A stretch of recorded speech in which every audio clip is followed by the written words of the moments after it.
Nanti jaksa penuntut umum tugasnya untuk membuktikan ketiga pasal yang dimasukkan itu. Kita belum tahu nih, ini kan baru pendapat sebelah pihak bahwa wah 3 unsur pasal itu masuk. Ya secara kasat mata memang uang itu sudah berpindah ke Nikita Mirzani, tetapi harus dilihat dulu dari sisi sebelahnya, sisi terdakwa. Nanti kan ada pembelaan dari terdakwa. Gimana ceritanya itu seperti apa. Tetapi yang sangat disayangkan, kenapa saya bilang gitu? Sangat disayangkan. Pembelaan dia pada saat saksi korban ada, itu nggak ada. Maksudnya pertanyaan-pertanyaan yang mengarah untuk menghindari tindak pidana itu nggak ada. Malah banyak membahas masalah BPOM. Nah itu, seharusnya kan banyak pertanyaan-pertanyaan itu. Seperti bukti chat itu kan harus kita ulas lagi di persidangan. Nah terus tuh mens rea-nya harus diungkapkan lagi di situ, harus kita gali lagi seperti apa. Yang galinya langsung ke saksi korban seperti itu ya. Jadi kalau yang ada yang bilang 3 unsur pasal itu sudah masuk dan ada buktinya, belum tentu. Persidangan itu adalah tempat segala pembuktian. Jadi apa yang didakwakan, apa yang dibawa oleh jaksa itu diuji kebenarannya nanti. Ini kan lagi diuji, di persidangan ini kan lagi diuji. Kalau memang unsurnya masuk, ya berarti TPPU-nya itu sudah pasti masuk. Kalau unsur pidana masuk, TPPU-nya sudah pasti masuk. Nah, jadi 3 pasal itu ya bisa masuk semua, bisa langsung mengancam terdakwa kayak gitu kan. Nah, kalau saat sekarang belum bisa, kita belum bisa mengatakan karena masih ada celah untuk membela diri ya. Tinggal nanti kita lihat pembelaannya di mana. Tapi kan sekarang waktunya sudah semakin ke ujung kayak gitu. Ya, kalau terlihat pembelaannya itu pada saat pemeriksaan saksi korban kemarin, ya. Nah, itu terlihat kalau memang ada yang memang mengarah ke tindak pidananya. Nah, itu terlihat kita. Tapi kemarin ya kalian tahu sendirilah yang dibahaskan lain. Sehingga kalau kita nilai pembelaannya tuh sedikit banget gitu ya. Seharusnya full kan di situ karena di situ ada saksi korbannya.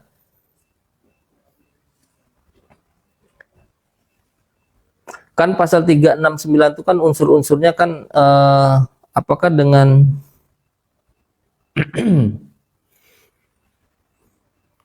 apakah dengan terdakwa kemarin mencak-mencak tidak mau balik ke rutan, apakah akan memberatkan? Bisa jadi memberatkan karena itu kan satu sikap yang yang kurang bagus lah ya kalau seumpamanya etikanya tuh kurang sopan lah kayak gitu ya. Intinya seperti itu. Di persidangan tuh semua perbuatan kita, kelakuan kita itu kan ada penilaian semua nanti. Terdakwa ini berkelakuannya seperti apa? Apakah sopan ataukah dia tidak kooperatif? Nah, itu nanti kan ada semua itu, ya.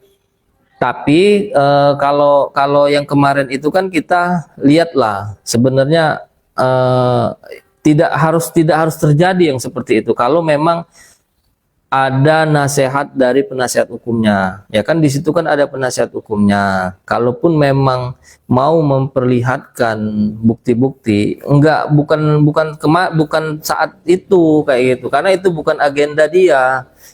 Dan itu persidangan sudah mau tutup, memang kan sudah mau selesai karena saksi-saksinya sudah selesai diperiksa. Karena NM nggak ada bukti untuk mematahkan 3 unsur itu, makanya larinya ke produk padahal beda kasus. Iya, itu yang sangat kita sayangkan ya. Apa ini?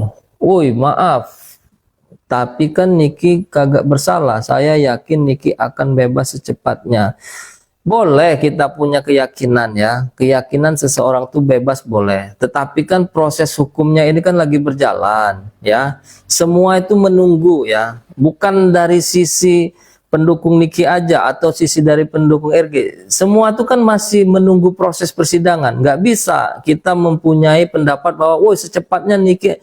Ini aja prosesnya masih persidangan agenda saksi-saksi. Gimana kita caranya mau ngomong secepatnya dia bebas? Kira-kira alasan apa yang bisa membuat Niki itu cepat bebas kayak gitu? Kan belum ada. Makanya ini kan ada proses persidangan dulu. Nanti kan ada persidangan, agendanya agenda pemeriksaan saksi-saksi dari terdakwa. Apabila terdakwa ini menghadirkan saksi seperti itu, ya. Kalau nggak ada berarti langsung pemeriksaan terdakwa kayak gitu. Nah itu kan nanti kita lihat prosesnya di situ. Tetapi proses pembelaannya ini sudah semakin sempit. Kenapa saya bilang sempit? Karena agenda yang sangat sangat penting banget itu adalah pemeriksaan saksi-saksi. Nah, dari saksi korban itu harus diperiksa. Nah, saat saksi korban inilah sebenarnya harus kita tanya. Korbannya harus kita tanya betul. Nah, kalau saya itu kan saya punya pendapat bahwa memang Niki ini ada celah untuk bebas. Saya bukan mengatakan dia bebas ya, enggak. Itu sudah mendahului vonis hakim ya. Tapi ada celah untuk membela dia agar dia bebas. Ya itu tadi yang saya katakan, masalah bukti chat. Ya bukti chat itu kan dia cuma mengatakan akan hancur kredibilitas Reza sebagai dokter. Dan itu pun tidak langsung ditujukan kepada si Reza. Nah itu kan satu celah yang bisa membela si Niki. Nah terus duit 4 miliar itu juga, itu tujuan dia mentransfer ke Niki kan kita nggak tahu apa tujuan dia. Nah terus ada nggak desakan untuk segera membayar uang? Kan belum ada. Nah itu kan satu pembelaan. Nah tapi kan kemarin pas di persidangan kita nggak ada dengar-dengar yang seperti itu, nggak ada. Yang ada cuma masalah BPOM ya. Nah nanti ini kan ada pembelaan lagi nih, agendanya dari terdakwa nih. Nah kita lihat nanti pembelaan terdakwa itu seperti apa. Apakah ada bukti bakal apa yang diajukan atau seperti apa, saksi yang meringankan terdakwa ya. Kita ikutin prosesnya. Kamis depan siapa yang bakal jadi saksi Bang? Kalau informasi kemarin ya, waktu ditanya majelis hakim, waktu pemeriksaan saksi JPU kan ditanya tuh penasihat hukum terdakwa, apakah akan mengajukan saksi juga? Cuman jawaban dari penasihat hukumnya katanya nggak ada ya. Nah tapi nggak tahu nanti apakah berubah atau enggak. Kenapa kemarin ditanya? Karena mengantisipasi kalau ada saksi dari terdakwa yang nonton persidangan. Saksi yang akan dihadirkan tuh nggak boleh ada di persidangan, harus di luar semua. Jadi kalau ada saksinya di situ harus disuruh keluar kayak gitu. Makanya ditanya kemarin. Nah, cuman kita nggak tahu ya nanti agenda kedepannya itu pemeriksaan saksi pemeriksaan terdakwa apakah mereka menghadirkan saksi atau tidak. Kita lihat aja nanti atau langsung ke pemeriksaan terdakwa. Tapi sayang sekali ya dalam hal ini itu kan si Mail bisa dijadikan saksi yang meringankan untuk Nikita Mirzani ya, dalam arti bukannya menjebak si Mail, bukan, ini menjadikan saksi untuk meringankan Nikita Mirzani. Itu si Mail bisa dipasang untuk saksi dia memberikan keterangan seperti apa. Jadi di situ bisa diungkapkan karena tindak pidana ini kan harus ada mens reanya sama actus reusnya ya.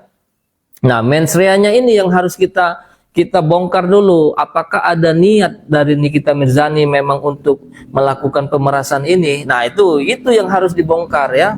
Apa unsur pemerasan masih dipakai? Kan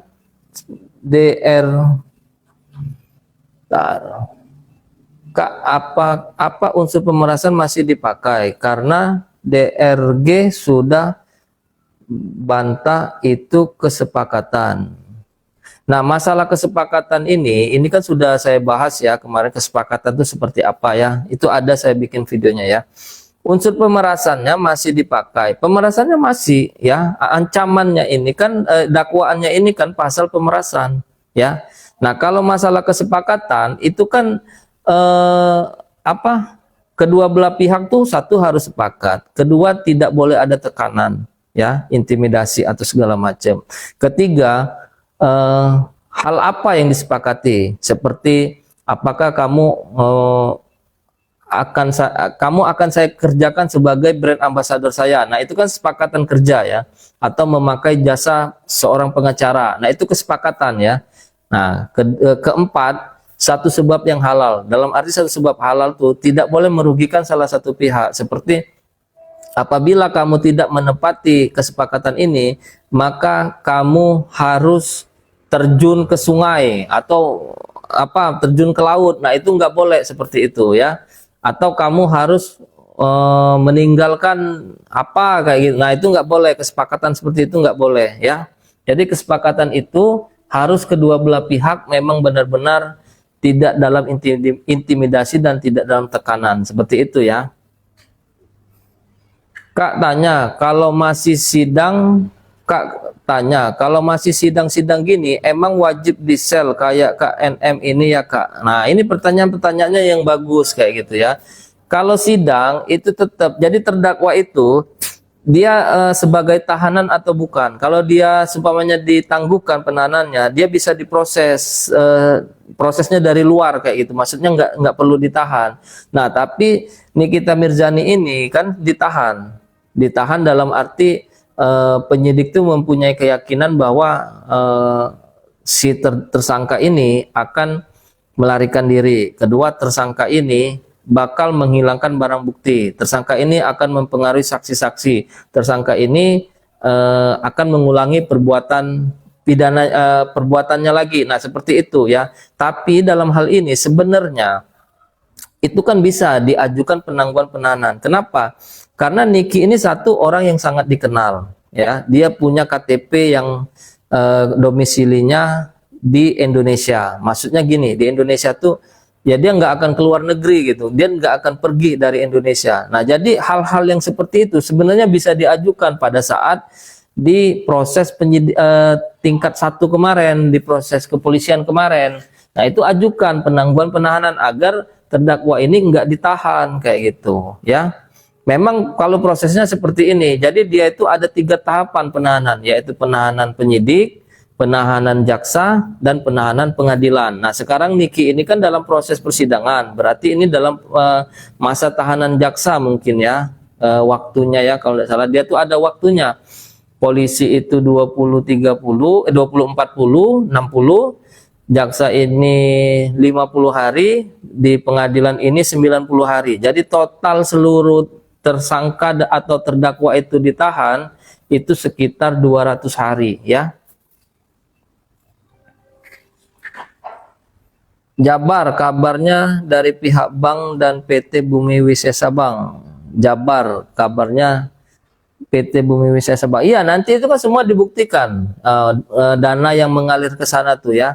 Yang pasti kalau TPPU itu kan Bumi Wisesa tuh kayaknya yang tempat dia beli rumah itu ya. Nah, itu kan harus dibuktikan. Kalau TPPU itu harus pembuktiannya ke tindak pidananya dulu. Kalau tindak pidananya nggak masuk, nggak bisa dia membuktikan itu. Kak tanya, kalau masih sidang-sidang sudah dijawab ya. Sudah dijawab. Di situ kan ada suara RZ, minta di review yang baik-baik. RZ itu siapa ya? Di situ kan ada suara RZ, minta di review yang baik-baik.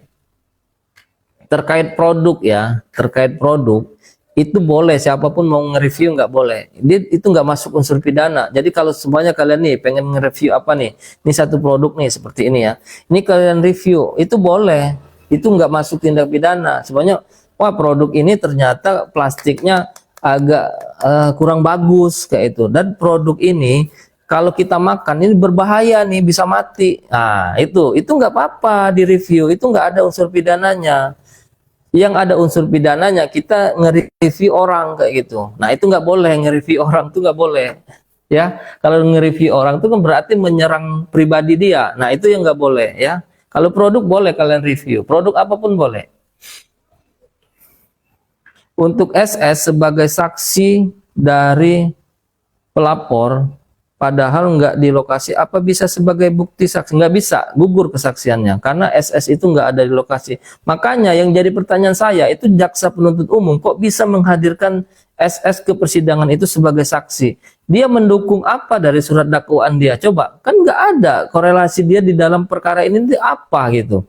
Nah, contohnya, Dokter Oki itu kan itu jelas banget dia ada di dalam sini, itu bisa dijadikan saksi. Nah sekarang kita lihat SS sama Deviana itu apa perannya? Paling mereka mengungkap masa lalu dia. Nah Deviana pinter, dia nggak dateng ya. Doktif dia nggak dateng. Nah si SS ini nggak tahu kenapa kok dia dateng, padahal itu kan nggak ada ininya.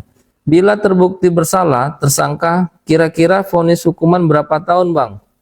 Jadi tersangka ini diancam dengan 3 pasal ya, yang mana ancaman pasal itu untuk Undang-Undang ITE itu 6 tahun maksimalnya ya, maksimal 6 tahun, KUHP 369-nya 4 tahun, dan TPPU-nya 20 tahun, plus denda 1 miliar kalau nggak salah ya. Nah, untuk ancamannya itu nggak semua ditambah, maksudnya nggak 6 tambah 4 ditambah 20 jadi totalnya 30, nggak kayak gitu. Jadi diambil dari hukuman yang terberat, sepertinya TPPU tuh yang berat. Nah, nanti TPPU-nya diambil. Nah, masalah dia berapa tahunnya itu nanti tergantung dari kesimpulan majelis hakim seperti apa. Semuanya kan maksimalnya 20 tahun tuh. Nah, nanti majelis hakim mau berapa? Yang penting, yang pasti nggak bisa lewat dari 20, supaya 25 tahun nggak bisa, karena dia batasnya 20. Nah, ke bawah boleh, semuanya dia cuma 10 tahun atau 5 tahun, itu bisa. Plus denda berapa? Maksimal 1 miliar kan? Nah, dendanya berapa? Semuanya dendanya cuma 100 juta. Subsidiar, apabila tidak membayar denda, maka diganti dengan kurungan. Kurungan berapa lama? Semua 3 bulan apa 4 bulan, seperti itu ya. Di rekaman pun ada kata-kata minta tolong ke Mail. Di rekaman ada kata-kata minta tolong ke Mail. Rekaman itu kan apa ya? Rekaman suara ataukah hanya bukti WhatsApp ya? Makanya itu harus dihadirkan saksi ahli. Nggak bisa kalau seumpamanya kan emosional orang pesan WhatsApp itu kan nggak bisa dilihat emosional orangnya itu seperti apa. Makanya harus ada saksi ahli yang bisa menerjemahkan dari perkataan itu. Niki itu artis, jadi pertolongan nggak ada yang gratis. Nah, bisa jadi alasan pembelaan itu. Makanya saya bilang, pembelaan kemarin kok nggak ada ke arah sana. Minimal seperti ini ya. Sumpamanya, alasan kamu memberi dia uang 4 miliar itu apa? Kayak gitu kan. Nah, kalau kamu kan yang ingin mengajak ketemu, sumpamanya ini ya, saya bukan pendukung Niki ya. Jangan nanti kalian punya persepsi saya pendukung Niki. Enggak, saya netral, saya membahas di tengah-tengah. Nah, seumpamanya ya, kemarin kejadiannya itu, kamu kan memanggil Nikita Mirzani. Ini pertanyaan lawyer ya. Kamu memanggil Nikita Mirzani. Kamu tahu nggak dia ini sebagai apa? Sebagai artis. Sekali dipanggil aja dia udah berapa untuk bertemu dia. Nah, itu kan bisa jadi alasan pembelaan, itu kan bisa di sana. Itu contoh ya, ini contoh. Maksud saya tuh, udahlah bahas fokus ke permasalahan dia, jangan membahas fokus BPOM, produk ilegal, itu sudah ada jalurnya masing-masing. Kalau kita mau membahas BPOM, kita harus buka kasus tersendiri gitu, laporkan ke BPOM-nya. BPOM-nya kan ada, siapa tahu BPOM-nya tidur. Kan tidur, dia nggak tahu ada produk ilegal. Kalian tahu sendirilah BPOM seperti apa. Produk ditemukan ada mengandung minyak ini, minyak B2 semuanya. Yang jadi pertanyaan kita, kok produknya sudah beredar, tapi kok BPOM, ada BPOM-nya di situ, BPOM-nya kemana gitu. Nah itu.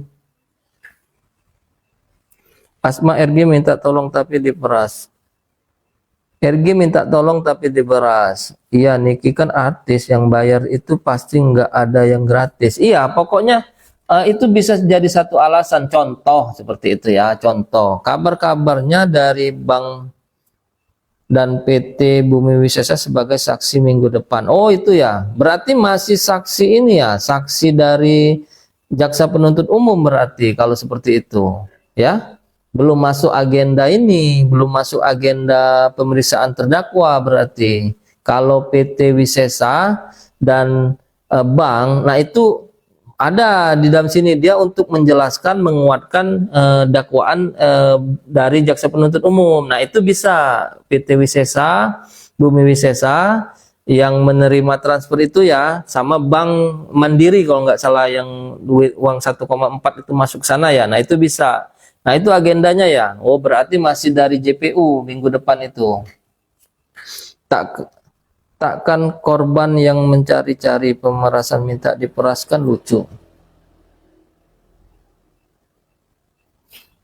Dokter RG Bang, untuk SS sebagai saksi kemarin, padahal nggak di lokasi, apa sah pemberikan keterangan di sidang kemarin? Kalau memberikan kesaksiannya aja sih, kalau memberikan keterangannya aja sih nggak masalah ya kan, dia berbicara situ nggak masalah. Cuman nilai kesaksiannya itu nggak ada gitu ya. nggak ada nilai kesaksian dia di dalam persidangan itu, nggak ada. Dia nggak mendukung dakwaan dari jaksa penuntut umum. Ya kalian dengar sendirilah yang dibahas di situ apa, ya kan? Masalah duit 350 juta yang dia dulu, masalah pribadinya, ya kan? Masalah travel umroh, masalah penistaan agama, terus siapa yang berangkat haji umroh itu, siapa namanya itu yang katanya diberangkatkan umroh. Nah itu kan yang dibahas kemarin. Nggak ada ke pokok perkara dia, nggak ada gitu, ke pokok perkaranya jaksa nggak ada. Jadi ngapain gitu ngadirinnya? Bukannya ranah BPOM mereview bang. Bukannya ranah BPOM mereview bang, mereview kok BPOM mereview? BPOM itu kan mengeluarkan aturan terhadap bahwa produk ini sah untuk bisa beredar di masyarakat gitu. Sudah sesuai dengan standarnya untuk beredar di masyarakat. Nah, itu tugasnya BPOM. Apabila ada produk yang ilegal, yang tidak terdaftar di BPOM, nah itu BPOM bisa bertindak. Bertindak dalam arti ya bisa mencabut izin dia atau memproses pidananya bisa. Itu kan banyak. Kalau masalah produk itu kan sebenarnya bisa masuk ke undang-undang, apalagi kan tentang kosmetik ya. Itu bisa masuk ke undang-undang kesehatan, perlindungan konsumen, bisa masuk, bisa dilaporkan kalau BPOM-nya bekerja kayak gitu. Kan tanda kutip lagi. Mungkin SS diundang karena dia juga udah diperas. Ya kalau dia udah diperas berarti kan masalah pribadi dia. Sekarang saksi itu orang yang melihat, mendengar, dan mengalami langsung kejadian peristiwa hukum itu. Nah itu ya, kalau tiga unsur ini salah satunya nggak ada, berarti gugur kesaksian dia. Jadi orang yang benar-benar mengalami kejadian itu, seperti Dokter Oki itu kan memang ada di situ. Nah terus siapa PT yang tadi Wisesa sama Bank, itu kan mereka memang ada menerima dana, jadi mereka wajib dijadikan saksi kayak gitu ya. Kalau SS kan apa? Dia hanya mengungkap permasalahan dia kemarin.